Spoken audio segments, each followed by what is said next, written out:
Labas! Sekmadienį Investor LT kanale pasikalbėkime apie finansų rinkas, makroekonomiką, apie mus dominančių kompanijų perspektyvas, na ir apskritai apie tai, kas rūpi kiekvienam investuotojui. Beje, šiame video taip pat paskelbsiu ir paskutinį jį nugalėtoją, kuris laimėjo pakvietimą į spalio 26 dienos konferenciją. Todėl žiūrim video iki galo, spaudžiam laikus ir važiuojam. S&P 500 indeksas per šią savaitę prarado 2,7%. Po truputį pildosi mano prognozės, kurias išpasakojau atskirame video. Aišku, čia dar nėra jokios korekcijos, iki 3800 punktų indeksui dar tolokai. Dar reikia pakristi beveik 10 procentinių punktų, bet tikiu, kad tiek pamatysime. Nasdaq indeksas per savaitę nukrito 3,5%, Russell 2000, tai yra mažos kapitalizacijos įmonės, prarado 3%. Na, o žiūrint į pagrindinio indekso S&P 500 įmonių lentelę, matome, kad šią savaitę iš Big 7 dvi kompanijos rimčiau pasikoregavo. Tesla per savaitę prarado 15,5%. Negatyvas atsirado, kai Tesla pateikė ketvirčio rezultatus, kur investuotojai pamatė, kad įmonė nepataikė nei su pelno, nei su pajamų prognoze. Pajamos padidėjo 9%, o pelnas sumažėjo net 37%, lyginant šių metų ketvirtį su praėjusių metų tuo pačiu ketvirčiu. Bendra veiklos marža sumažėjo iki 7,6%, kai prieš metus buvo 17,2%. Nors labai nenustebino tokie rezultatai, juk mes nekartą kalbėjomės, kad Tesla priversta yra mažinti savo automobilių kainas. Diskutavome ir mūsų Facebooko grupėje apie tai. Jeigu dar nesi prisijungęs, labai kviečiu prisijungti, nuoroda video aprašyme. Todėl suprantama, kad jeigu mažini kainas, negali didėti marža. Kitas negatyvus dalykas, kad po šios ataskaitos koregavosi ir kinų elektromobiliai, Li Auto minus 7%, Xpengas beveik minus 17%, NIO akcijos šią savaitę pakrito 10,5%. Plius išlieka negatyvus fonas dėl protestuojančių auto pramonės darbuotojų. Žodžiu, kol kas investuotojai baudžia šią industriją, bet iš kitos pusės tokie pakritimai atveria galimybės įsigyti norimų kompanijų pigiau. Aš pati kol kas neperku nei vienos automobilių gamintojų įmonės. O kita didžioji kompanija, nuvylusi investuotojus, buvo Nvidia. Minus 9% per savaitę. Ir šitas kritimas įvyko po spalio 17 dieną pasirodžiusios žinios, kad yra griežtinami apribojimai čipų eksportui į Kiniją.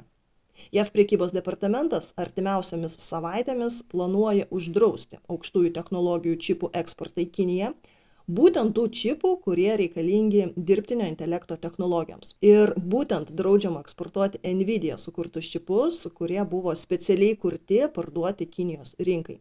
Ir aišku, šie apribojimai taip pat gali turėti įtakos kai kuriems Intel ir AMD čipų modeliams. Beje, praėjusiais metais JAV valdžia taip pat buvo uždraudusi Nvidijai parduoti į Kiniją H100 čipus, tačiau bendrovė galėjo eksportuoti lėtesnius procesorius.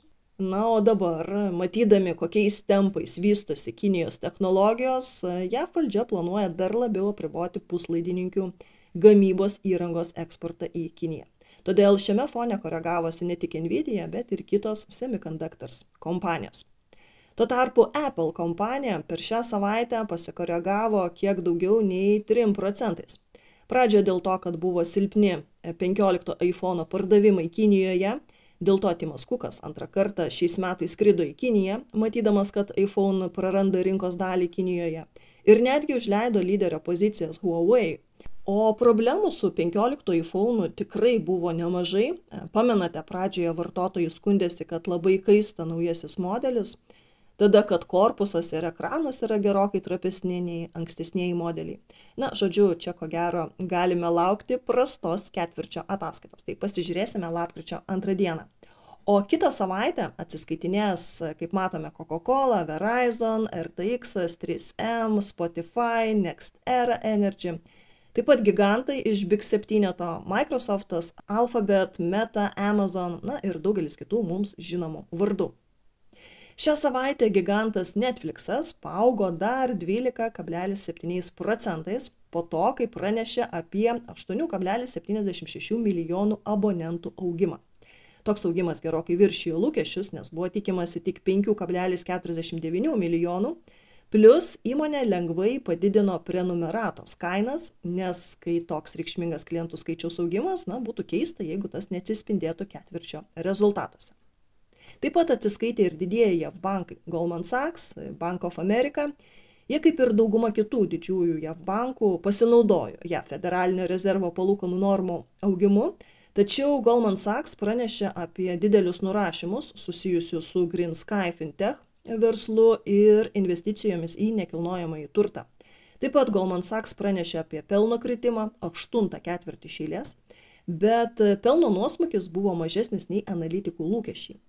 Banko grynasis pelnas trečią ketvirtį krito 33%, pajamos sumažėjo 1%. Tuo tarpu Bank of America pelnas trečiąjį ketvirtį padidėjo 10%, pajamos augo 3%. Ir kadangi šis antrasis pagal dydį JAV bankas pranešė rezultatus geresnius nei prognozavo analitikai, tai po ataskaitos matėme minimalų pozityvą, akcijos pakilo daugiau nei 2%, bet žiūrint už visą savaitę matome 1,68% kritimą. Dabar beveik visas bankinis sektorius raudonuoja, visgi matyt investuotojai įsivertina, kad bankai gali nukentėti, ypač kai kalbama apie rekordinius bankroto atvejus. Todėl iš vienos pusės aukštos palūkanos yra teigiamas dalykas bankams, bet kartu yra ir didelė rizika turėti nemažus nuostolius. Bankinių kortelių emitentai Visa, Mastercard koregavosi dėl to, kad šią savaitę Federalinis rezervų bankas garsiai prabilo apie tai, kad svarsto galimybę sumažinti mokesčius, kuriuos prekybininkai moka bankams, kai vartotojai mokėjimui naudoja debetinės korteles. Ir Fedas pranešė, kad spalio 25 dieną surengs posėdį, kuriame bus balsuojama dėl pasiūlymo peržiūrėti mokesčių viršutinę ribą. Tai greičiausiai gali mokestį sumažinti, kas žinoma atsilieps šių emitentų finansiniuose rezultatuose. Taip pat šią savaitę itin stipriai koregavosi atsinaujinančios energijos atstovės SolarEdge minus beveik 31% per savaitę, Enphase Energy minus 20%. Abi kompanijos dar nepateikė savo ketvirčio rezultatų, bet SolarEdge kompanija, nelaukdama atsiskaitimo dienos, pateikė išankstinius rezultatus ir perspėjo investuotojus, kad nepasieks pelno ir pajamų prognozės. Priežastis ta, kad Europos distributoriai turi pripildytų sandėlius ir kol kas neplanuoja užsakyti to, ką planavo užsakyti. Ir po tokių pranešimų, aišku, investuotojai puolė į paniką, pradėjo išsipardavinėti. Mes uždaroje grupėje beje skaičiavome, kiek tai paveiks visų metų rezultatus, kokios galėtų būti perspektyvos ateinančiams ketvirčiams būtent SolarEdge kompanijoje. Bet kuriuo atveju pilni sandėliai mums sako, kad pirkėjų nėra, reiškia ekonomika stoja ir tai, kad turime stiprią darbo rinką, dar nereiškia, kad mes nejudame į recesiją. Nors savaitės pradiniai prašymai gauti bedarbio pašalpą sumažėjo iki 198 tūkstančių, o buvo tikėtasi 212 tūkstančių. Kas rodo, kad nepaisant griežtos Fed politikos, nedarbo lygis kol kas nelinkęs augti. Mes suprantame, kad aukštos palūkanos netaip greitai duoda savo efektą realiai ekonomikai, reikia duoti daugiau laiko. Beje, šią savaitę Fed vadovas būtent apie tai ir kalbėjo ir užsiminė, kad galbūt nebėra prasmės kelti palūkanų, nes jau esamos anksčiau ir vėliau padarys savo juodą darbą. Tiesiog reikia jas ilgiau laikyti ir stebėti situaciją. Tai žiūrėsime, kokie bus sekančią savaitę makro duomenys, kaip tik pasirodys PMI, kas yra PMI rodiklis ir kodėl jisai svarbus investuotojams, kalbėjau atskirame video, nuorodą į video rasite aprašyme. Taip pat pasirodys statybų leidimų duomenys, naujų namų pardavimų duomenys, pagrindiniai ilgalaikio vartojimo prekių užsakymai, JAV BVP duomenys, ir kaip kiekvieną savaitę pasirodys pradiniai bedarbių prašymai, ir žinoma infliacijos duomenys. Beje, infliacija Jungtinėje karalystėje ir toliau viršija lūkesčius, ypač po naftos kainos šuolio. VKI siekia 6,7%, nors buvo tikėtasi 6,6%.